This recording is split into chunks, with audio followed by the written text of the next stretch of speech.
Olá, pessoal, desculpa.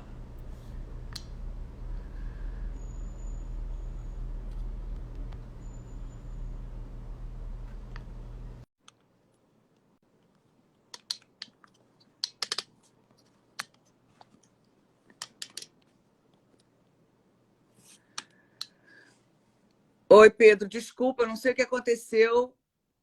Caiu. Oi, Pedro, tá entrando? Oi, Pedro.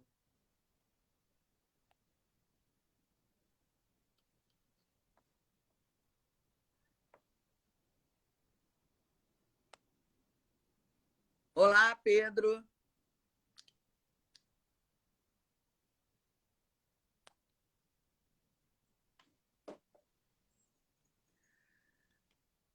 Tem o pessoal aqui entrando, Pedro. Você não tá. Eu vou te convidar outra vez. O Pedro não está conseguindo. Eu quero pedir desculpa porque a minha conexão caiu, não sei o que aconteceu.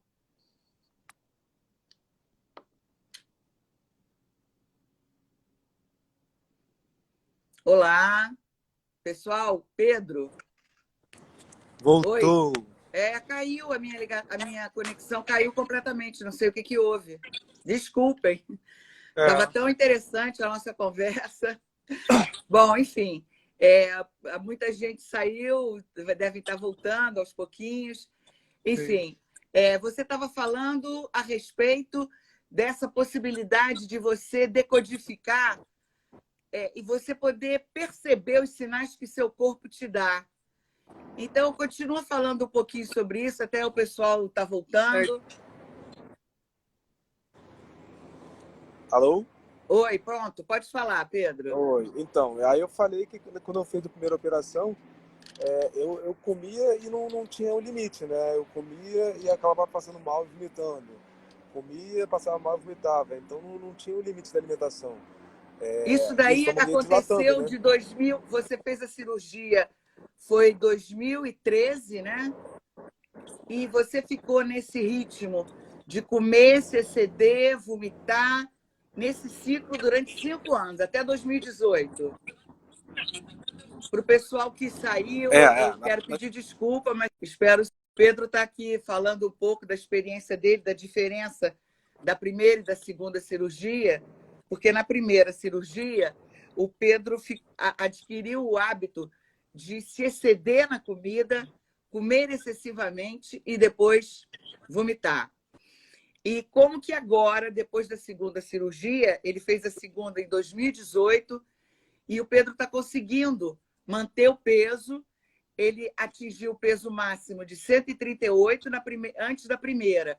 E antes Foi. da segunda, qual foi o seu peso máximo, Pedro? Na, na segunda, então, eu operei, quando eu voltei para 138, que eu joguei a Ah, toalha você e falei, chegou a 138 de novo, antes da pô, segunda.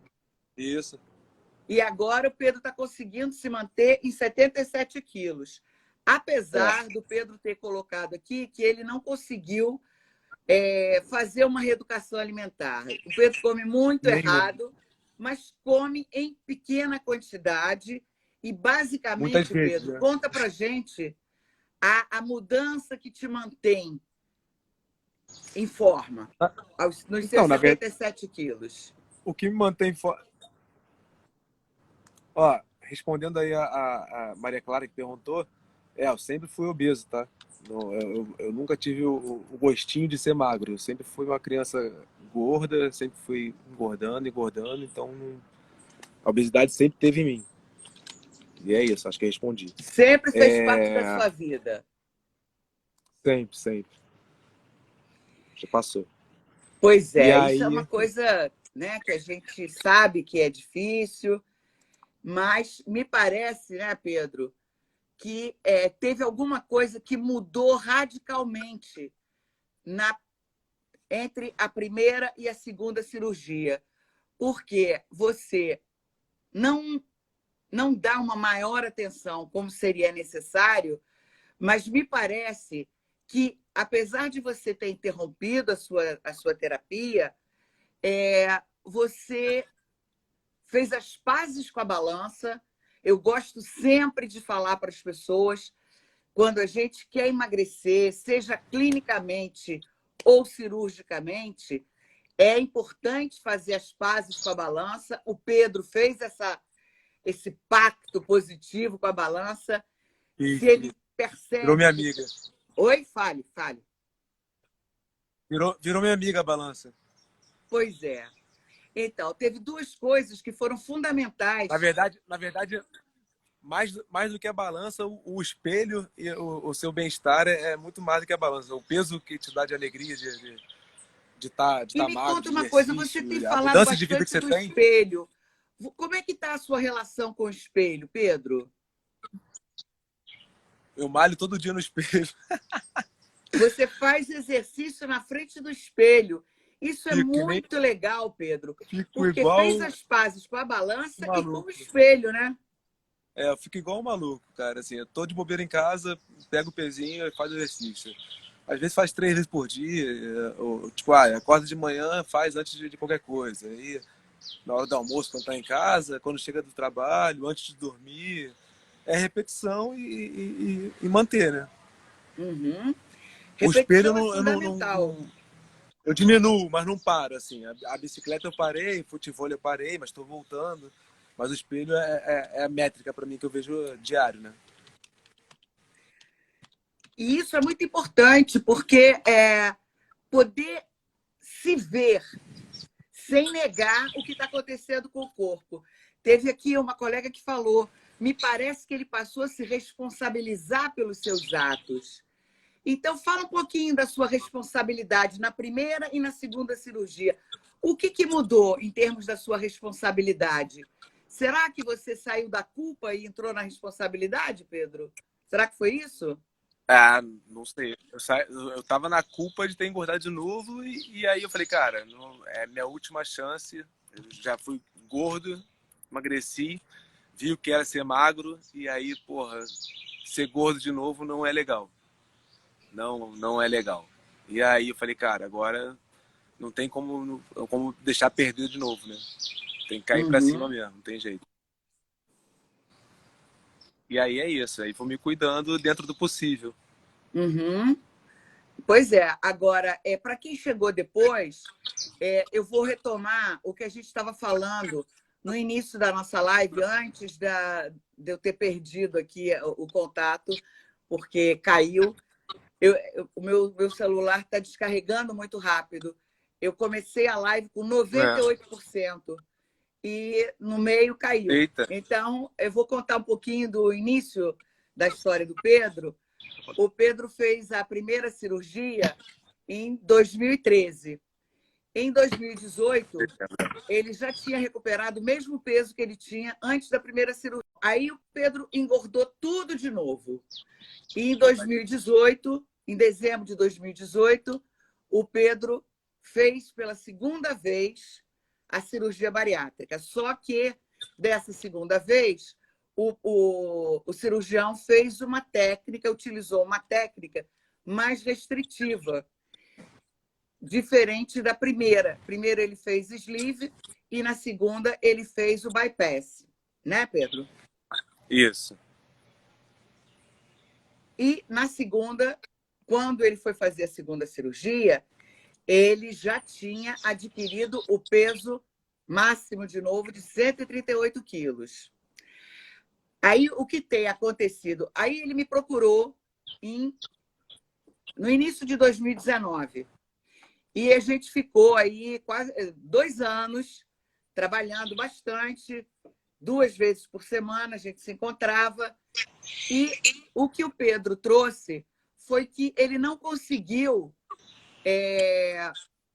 fazer grandes mudanças na qualidade do que o Pedro come. Mas a grande mudança foi a quantidade, que está permitindo que ele se mantenha nos 77 quilos. Como? Com 2 coisas que a gente estava falando agora há pouco. Ele mudou a relação dele com a balança, fez as pazes com a balança e com o espelho. ele faz exercício diante do espelho e se pesa frequentemente, né? Não, não, Pedro pesar come não. muita bobagem, Tô amigo toma da café balança, da mas não manhã peso, de não. Coca-Cola com misto quente, mas uma coisa que já colocaram aqui, eu acho que é a mesma colega que está falando, está pedindo para o Pedro para ele falar um pouco sobre a recuperação e quando você tinha restrição para comer, como é que você fazia, Pedro? Então, fala um pouco, porque é a mesma colega que também percebeu que você se passou a se responsabilizar pelos seus atos. E aí eu gostaria que você falasse um pouco do lugar que teve a sua terapia nesse seu processo, sem esquecer a pergunta da colega pedindo para você falar um pouco sobre a recuperação. Então, tem Então, duas perguntas, Pedro. ela pergunta da restrição de alimento. Assim, Uhum. eu não sou exemplo, como eu falei, mas comi de tudo e como de tudo, cara. Eu como bacon, e sempre comi, assim. Se eu for, tu vai pro banheiro depois? Vai, mas tu tá em casa, come o pãozinho com a manteiga, tranquilão, come o bacon. Não tive restrição nenhuma, assim. Eu não tive dumping de nada, minha mãe fala que, porra, isso é absurdo. que eu não tive dumping de nada. Tem gente que passa mal com doce, com arroz, com massa. Pois é, Logo então após a cirurgia, eu ela, vou rapidinho, só explicar um pouquinho para quem está ouvindo a gente o que é o dumping. Dumping o nome completo é Síndrome de Dumping. Então, eu não vou dar aqui uma grande explicação, porém, o que acontece é que quando o paciente bariátrico se excede no açúcar e na gordura, há uma intolerância. Os bariátricos, em geral, coisa que não acontece com Pedro e que pode não acontecer com algumas pessoas, é ter uma reação muito forte quando se excede, sobretudo, no açúcar. Então, é uma reação. A pessoa tem taquicardia, uma sudorese fortíssima e uma sensação de morte iminente. Não adianta a pessoa querer reagir contra esse sintoma. É melhor a pessoa se entregar, dorme durante 10 minutos, acorda como se nada tivesse acontecido. Isso é a sintomatologia da síndrome de Dumping. Então, isso, muitas vezes, é uma ajuda para o paciente bariátrico poder se manter no peso. Porque se come demais, o organismo dá esse sinal que é muito desagradável, todos esses sintomas desagradáveis, fora o sono, que é uma coisa assim que não dá para a pessoa controlar. Então, tem que se entregar, dormir durante, no máximo, uns 10 minutos, mas é muito desagradável. Então, a pessoa, quando começa a perceber que a síndrome de Dumping está acenando, ela para de comer. Ou então, ela já está tomada pela síndrome e não deve resistir, dorme e depois está tranquilo. Mas no caso do Pedro, ele não tem a síndrome de Dumping, ele come de tudo, mas muito provavelmente, Pedro, você não deve se exceder muito na quantidade do que promoveria o dumping. Mas o que é importante é que você é uma das exceções com relação ao dumping. Você não tem dumping. Então, apesar de não ter o dumping, o Pedro tem outras possibilidades de perceber que ele já está satisfeito. Por isso que ele, depois da primeira cirurgia, ele vomitava muito e hoje você não vomita mais, né, Pedro? Ou vomita com menos intensidade? Vomito muito raramente. É muito mais quando a comida é seca, tipo porco, frango. E se eu comer Uhum. muito, assim. Fora isso, não me tudo tão simples assim, não. E como é que foi para você a diferença antes, né, na primeira cirurgia e na segunda, pelo fato de você ter tido acompanhamento psicológico da segunda vez? Você acha que teve alguma diferença no seu processo? Teve. Eu acho que talvez até, sei lá, não sei dizer quantos por cento não, mas eu acho que ajuda muito você se entender primeiro, você, você entende muita coisa, né, com o psicólogo, né? Você conversa, você tem outra visão, você começa a ponderar, a pensar mais, tudo mais. Então, o psicólogo faz parte do acompanhamento do pós-bariátrico, e aí eternamente, né? Pois é, o Pedro está tocando no ponto que eu acho fundamental, que é o aspecto da psicoeducação, que precisa também estar presente nessa relação com o paciente bariátrico. Muitas vezes, o paciente não tem informação suficiente a respeito do processo pelo qual ele vai passar, com consciência ou não. Então, nós, psicólogos, que estamos atendendo um paciente bariátrico, a gente precisa sentir até que ponto o paciente tem as informações necessárias para que ele seja um fator facilitador da cirurgia e não um fator dificultador que abole a, a sua participação, a sua responsabilização. Então, eu acho que é muito importante que haja essa consciência também dos psicólogos com relação à importância da gente passar as informações para o paciente, para que ele tenha elementos suficientes para que ele possa ir melhorando as escolhas que ele faz, mesmo que não sejam escolhas qualitativas, que isso não aconteceu com Pedro, mas escolhas quantitativas. E uma relação melhor que me parece, Pedro, que você estabeleceu com o seu corpo.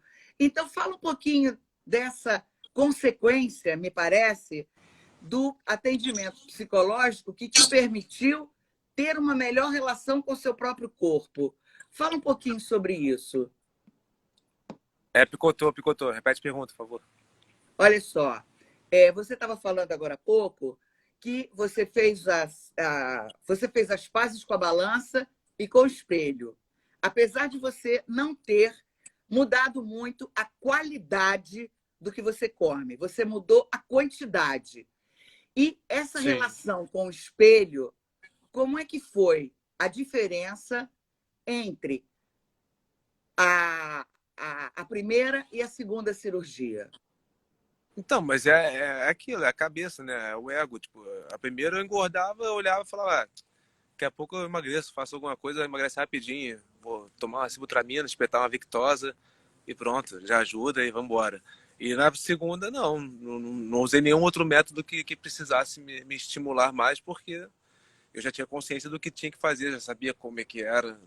Não sei de tudo, a Uhum. gente vai aprendendo, mas a gente já tinha já 5 anos de experiência passada, né? Então já tinha uma bagagem.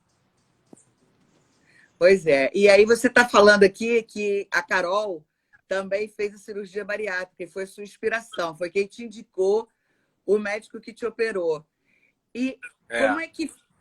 como é que você decidiu pela segunda cirurgia? Eu sei que você já falou no início da live, mas como a gente caiu, teve muita gente que saiu e não conseguiu voltar ainda, estão me comunicando aqui pelo WhatsApp, fala um pouquinho da sua decisão pela segunda cirurgia, por favor. Na segunda foi quando eu atingi de novo os 138 quilos que eu falei pro médico, falei, cara, a cirurgia pode ter feito alguma coisa errada, ele falou, muito difícil. E aí passou um exame lá que eu tinha que comer um pão que ia no micro-ondas a cada 5 minutos para dentro de uma máquina, e ele ia ver o tempo de digestão. E ele falou, cara, a gente pode fazer de novo, mas fazendo bypass, que mexe no intestino e no estômago. Eu falei, vamos embora. E aí fui de novo para a faca, porque vale a pena, é gratificante, não tem coisa melhor, não. Você hoje tem 4 anos de cirurgia, né? Ainda não tem 4 completos, né? São 3 anos e meio. Não. Mas é uma diferença. Você sente a diferença grande? Você com 3 anos e meio na primeira cirurgia e hoje na segunda cirurgia, como é que é essa diferença? Pô, eu não me vejo engordando mais, assim, não me vejo. É isso. Eu acho que é se gostando, fazendo por você, vendo mudanças e seguindo. E tem alguém que ajuda você, que te assinala, dizer se você está engordando, Todo mundo, alguma todos os amigos, todo diferença? mundo, família, mãe, todo mundo, pô. Vai engordar um pouquinho e falar, ó, tá engordando, hein? Se cuida, hein? É Hoje isso. em dia.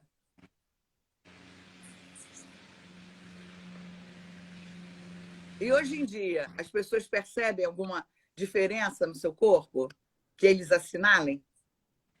Percebe? Se eu engordo, eu continuo falando. Lá atrás, na primeira, eu falava, tá engordando. E aí eu falava, não, pô, esquece isso, tô nada, daqui a pouco emagreço. Esquece isso, tô nada, daqui a pouco emagreço. E me deixei levar. Agora na segunda, não. Quando eles já falam, eu já falo, caralho, calma aí, será que tô engordando mesmo? Deixa eu ir pro espelho aqui. Aí olho pro espelho e falo, isso aqui não tinha, não. E aí corro atrás, né? Já não deixo o ego falar, pô, não, esquece, vou emagrecer, vou perder.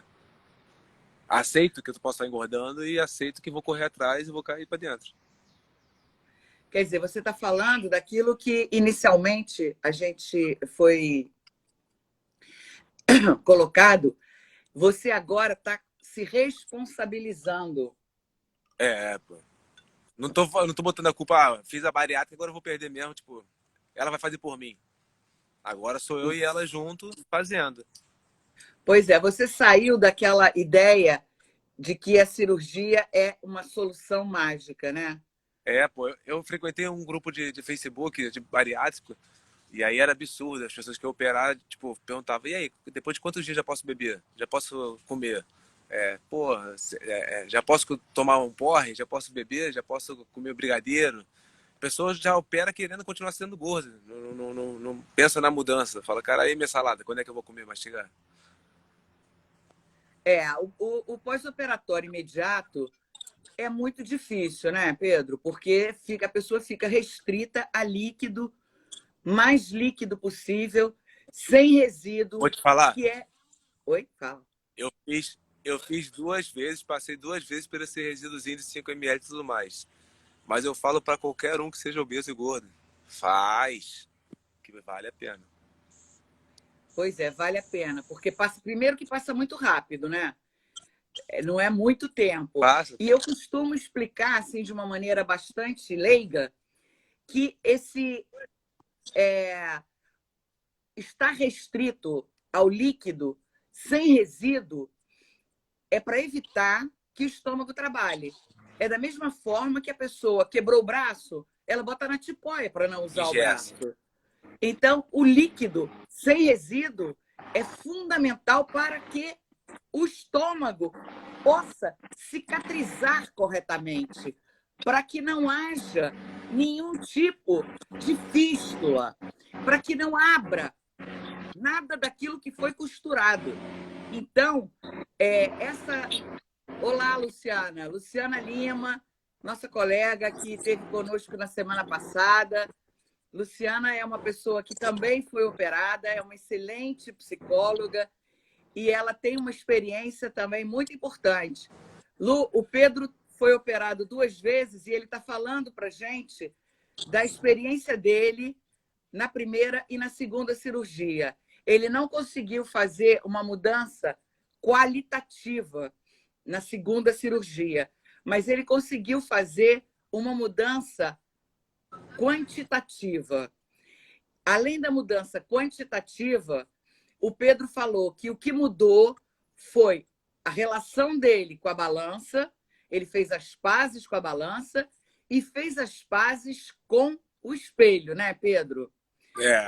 Então, essas. E adotou os exercícios físicos.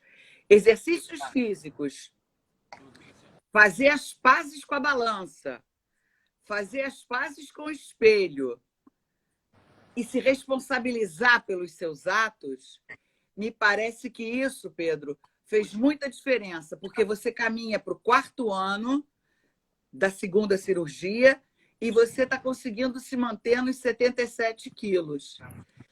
Sendo que na primeira cirurgia, o mínimo que você conseguiu atingir foi 89 e você voltou para os 138, quando você fez a segunda. Então, olha só, a Luciana está te dando parabéns, porque realmente eu acho que é uma vitória importante a pessoa se submeter de novo a todo esse processo, que é um processo difícil, né, Pedro? E você conseguiu. Então, eu acho que esse testemunho do Pedro de que vale a pena fazer, não abrir mão, não desistir do próprio corpo e poder se manter saudável. Como é que é a sua relação com a equipe que te operou? Você mantém contato com algum médico, nutricionista? Porque eu sei que comigo você se afastou depois da pandemia, mas eu gostei de saber que você está mantendo o seu peso e que está se cuidando. Como é que é o seu contato? Tem algum faço meus contato com a exames a equipe? cada. Oi? Tenho, então. Eu falo com a clínica geral lá, com a doutora Carla e com o doutor Fábio. De 6 em 6 meses eu faço uma bateria de exames para poder ver vitaminas B, vitamina D, que tem que fazer reposição, ou que eu acho que você está com a gengiva mais esbranquiçada, alguma falta de vitamina, sua língua está rachando, alguma coisa assim. Então você faz a bateria de exame e aí retoma a vitamina, né? Mas é uma coisa normal para Pois é, mas eu acompanhar. achei muito interessante. Ninguém nunca tinha falado a respeito disso. Sinais que você percebe que você está precisando procurar a equipe. Muito interessante. A língua, como é que é, Pedro? Quais são A os gengiva sintomas? a gengiva fica meio esbranquiçada, a língua fica rachada. Olha bem, a língua rachada, a gengiva esbranquiçada. Nunca ninguém tinha comentado isso comigo, Pedro. Muito Não bom sei essa sua se é percepção. médico, eu percebendo isso, né? Mas eu sei quando dá isso, eu vejo que eu tenho que fazer exame, aí dá lá vitamina B ou D, eu faço reposição e aí normaliza tudo. Pois é, porque isso é muito importante. Você se manteve tomando as vitaminas e seguindo a orientação da sua equipe. Apesar de não ter mudado qualitativamente os seus hábitos alimentares, você mudou quantitativamente.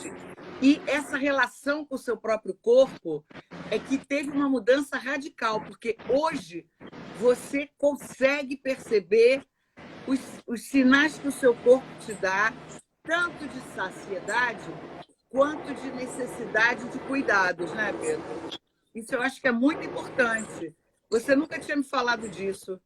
E isso é uma novidade que eu acho muito boa de ser colocada aqui. As pessoas saberem que a gengiva esbranquiçada, a língua rachada, tem mais algum sintoma desse tipo que te assinale que você está precisando ver suas vitaminas, Pedro? Não, pra mim não, são essas duas, assim. Quando começa, eu já sei que eu tenho que fazer os exames e ver como é que tá. Uhum. Bom, Pedro, eu espero que você continue mantendo a sua saúde, não Vou deixe, manter. não abandone jamais a equipe médica que te acompanha, porque isso é fundamental Não, para a sua saúde. E você experimentou na pele recuperar totalmente o seu peso. foi mesmo. E o exemplo da sua tia, que foi minha cliente durante... Eu acho que sua tia foi minha cliente durante 3 ou 4 anos. Algum tempo antes da cirurgia e depois da cirurgia também, a Beth se manteve em tratamento. E foi isso que estimulou o Pedro a me procurar. Foi tendo percebido que a tia dele tinha tido um resultado positivo e mantendo. Ela acabou de me dizer que ela consegue se manter nos 64 quilos dela, com muita alegria. Muito bom, E muito ela bom. recuperou uma alegria de viver que ela não tinha, né? Inclusive, a Beth gosta de esportes radicais e ela voltou a praticá-los. Mergulhadora. Oi, fala, Pedro. Ela é mergulhadora, pô. Pois é, ela é mergulhadora, ela gosta de alpinismo, ela gosta de esportes radicais. É mesmo. Então, me parece que, de alguma forma, você não tem hábitos desse gênero, mas você adquiriu o hábito do exercício físico, que está dentro daqueles 4, né? Exercício físico, mudança quantitativa e as pazes com a balança e as pazes com o espelho. Então, Pedro, olha só, agradeço muito a você, sua participação, você aqui ter falado, Obrigado. ter tido coragem de dar seu testemunho. Nada. E espero que a gente consiga voltar a falar sobre esse assunto, porque eu acho que isso ajuda muito a quem está querendo, a quem está na dúvida se faz, se não faz a cirurgia. Faça, E eu espero. faça. Oi? Faça. Quem tiver dúvida, não tenha dúvida. Faça. Pois é. E eu espero que a gente tenha tirado as dúvidas do pessoal que colocou aqui. Ah, você não falou sobre a sua recuperação, quando você tinha restrição para comer, como é que você fazia? Falei para ela que não tinha essa restrição, né? Só a comida seca que me dava ruim. O resto eu comia tudo normal, nunca tive essa restrição. Não. Pois é, e você até hoje tem essa mesma relação. Tem dificuldade de comer as coisas mais ressecadas, né? Então, Pedro, eu te passo a palavra para você se despedir e a gente depois vai finalizar a nossa live. Eu quero agradecer o convite, ter falado um pouquinho, quem ouviu, quem leu, quem prestou atenção aí. E é isso, acho que quem puder fazer, bariátrica faça. Recomendo, ali embaixo, se tiver que fazer 30 vezes, faça 30 vezes, porque vale a pena. Pois é, mas aqui eu vou dizer, não vamos exagerar, né, Pedro? É muito importante a cirurgia bariátrica, sim, mas para quem tem obesidade mórbida, a cirurgia é uma cirurgia de grande porte, é uma cirurgia... Não faça por estética, não. Faça por necessidade. Exato. Não é a questão estética. A gente costuma dizer que é um bônus, porém, o mais importante é o resgate da saúde, né? Quem tem 10 quilos para emagrecer não é para fazer cirurgia bariátrica. A cirurgia bariátrica não é uma solução mágica, apesar de ter uma magia. Ela ter essa magia da pessoa poder resgatar uma alegria de viver, porque estabelece uma melhor relação com o próprio corpo, mas não é uma solução mágica. A pessoa tem que se responsabilizar, como ficou bem claro no testemunho do Pedro, que apesar dele comer de tudo, hoje ele conseguiu estabelecer uma responsabilidade sobre aquilo que ele come. Então, muito obrigada, Pedro. Hoje a gente vai ficar por aqui. Na semana que vem, eu vou trazer para vocês a experiência de um caso clínico meu, de um paciente bariátrico que teve uma experiência muito importante. E, infelizmente, o final da história desse outro paciente foi um final trágico. Mas eu acho muito rico a gente poder falar de tudo. Ninguém vem aqui falar com nada estabelecido antes. Eu gostei muito porque o Pedro foi muito sincero e eu acho que é dessa forma que a gente pode ajudar as pessoas. Então, na semana que vem... na semana que vem eu vou estar com a professora Rosa Geni Matos e vamos falar um pouco sobre alguns conceitos da psicanálise que a Rosa trabalha muito bem. E depois, na outra semana, é que eu vou trazer para vocês o caso clínico do Tony. Então, Pedro, muito obrigada. A gente vai ficar por aqui Um beijo. hoje e até semana que vem, Fiquem bem, quarta-feira, às 10 horas. Tá bom? Inter. Um beijo grande para você, Pedro. Muito obrigada. Tchau. Tchau, tchau.